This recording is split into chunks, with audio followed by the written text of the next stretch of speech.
So we have Aeryn Williams with us, and we are going to talk a little bit about caring for yourself when you're in a role that's predominantly caring for others. And right now, our world is kind of shifted, and so caring for others looks a little different, a little bit more intensive than it was just 2 weeks ago even. Absolutely. It has been interesting for me to watch things. You reached out and asked me for this, and I was like, oh yeah, that's a great title. It's a great thing, great topic. And then as I began to decompress on Facebook, I had person after person after person who was in the field that maybe they didn't come right out and be like, hey, I need to talk about self-care. But it became really evident really quickly that that was the root of the conversation, that this is what this was tied back into. So it's everything is looking different, and I think what's been challenging is it feels different. The predominant thing I hear is I'm exhausted. That's the first thing that people reach out to me, and they say it's just so tiring to do telehealth. And I do kind of two things. And when I say, remember the very first day that you had a whole day with the clients when you were in an internship and how tired you were? We're going through the same process right now because it's a totally different platform. And then as I was in the shower this morning, continuing to think about what we were going to talk about, I realized we are also most of us are predominantly helping people face to face. So while we're doing our concurrent documentation that all of our supervisors want us to do, we're not actually looking at our screens very often. And that has shifted to 8, 9, 10 hours of looking at our screens. And then we go home and most of us decompress by looking at our screens. So about half an hour through just going through dumb Facebook messages, I thought maybe the mindless activity I need to do right now is actually just to let my mind be mindless instead of scrolling through more screens, because the fatigue and the eye strain that comes with screen time that we're always yelling at our kids about, we are now actually experiencing. Yeah, so I could understand it's a little more tiring, even in my role as providing support groups and things for individuals that are living with mental health conditions or family members. We've moved everything online, and just the amount of support and contact that we've increased to is exhausting. So I can appreciate and understand when folks are saying it's just tiring to provide telehealth this many hours a day. So that's some of the information we're sharing on NAMI stuff too, is limit your time on social media, limit your time in front of the screen. So what are some things that you've worked with or you've heard others doing that's helpful, or you yourself do? Yeah, that's another thing that came to mind when you first reached out. I was like, ooh, I'm gonna have to admit that I've really stunk at this in the last 2 weeks. So get outside. That's the big one that's been helpful. I know that it's Ohio, which means the sun doesn't always like to shine, but any vitamin D that we can get is important in this moment. Connect despite the social distancing, and that doesn't just mean with our clients. I think sometimes we care for people all day long and we get home and we don't want to care for anyone else. And so we begin to isolate, and we need to make sure we're connecting to the other piece.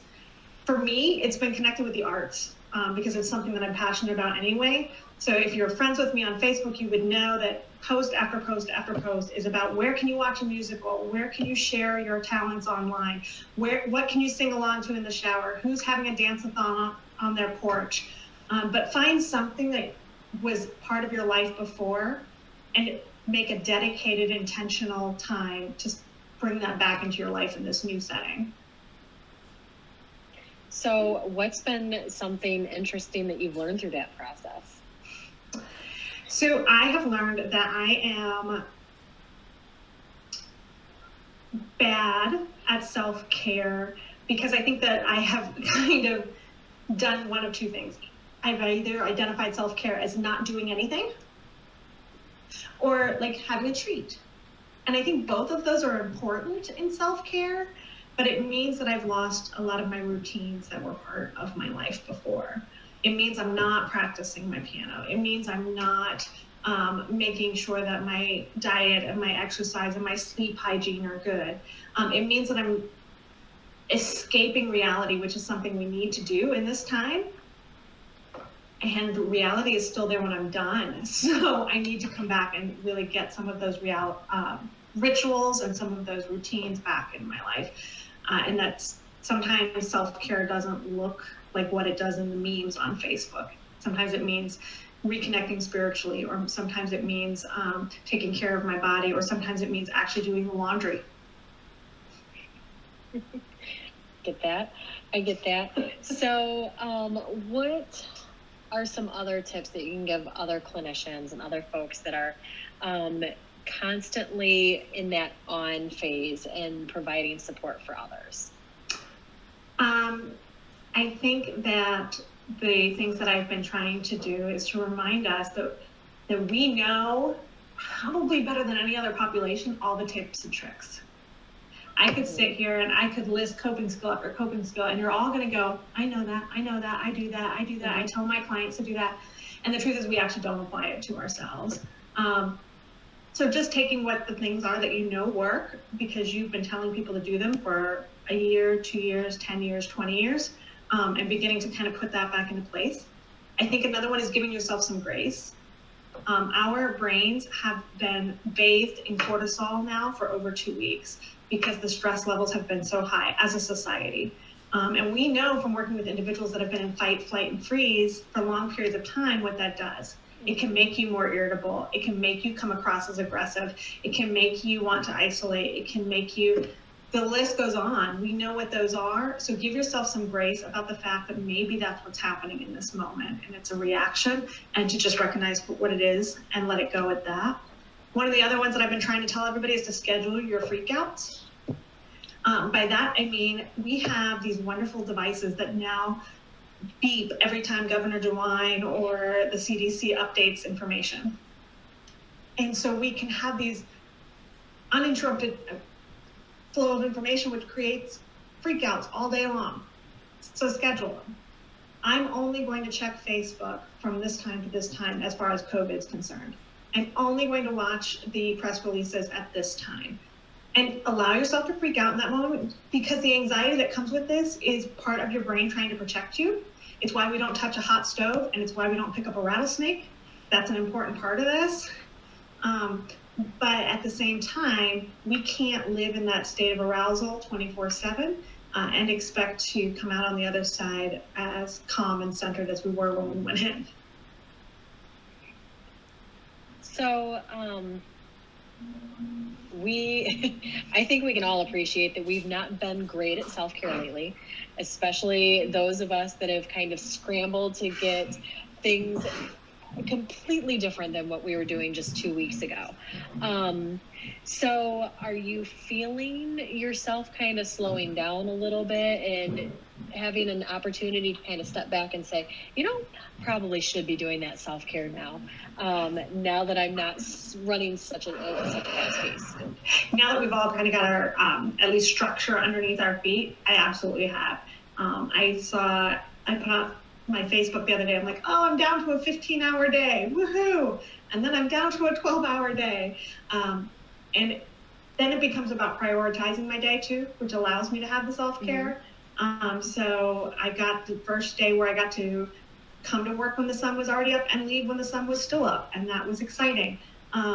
And then it became, okay, so which of these things are truly, everything feels important and emergent in this moment, but which of these things are important, but they're not really emergent, and I can push off, not indefinitely, but just to kind of schedule my day so that I'm not feeling like I'm working crisis after crisis after crisis, and I can begin to go back to investing in myself and investing into my staff, which is what my position does more.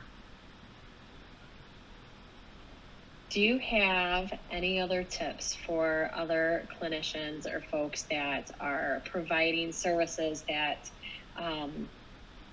basically you are that other person's support? I think that the biggest tips are,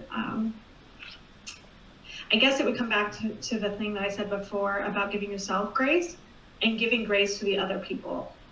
giving grace to the people that need the support and giving grace to the other people that are supporting in ways that maybe don't look exactly the way you are. Because in this society and in this time, I think we have to really recognize that everybody is doing the best they can. We can all do more and we can all do better, and we're doing really the best that we can with this moment. I think that even when we're not in a pandemic, I try to remind people that it's okay to sacrifice and give and support. And it's okay to draw boundaries and barriers sometimes, to say, I need some time to step away for a moment.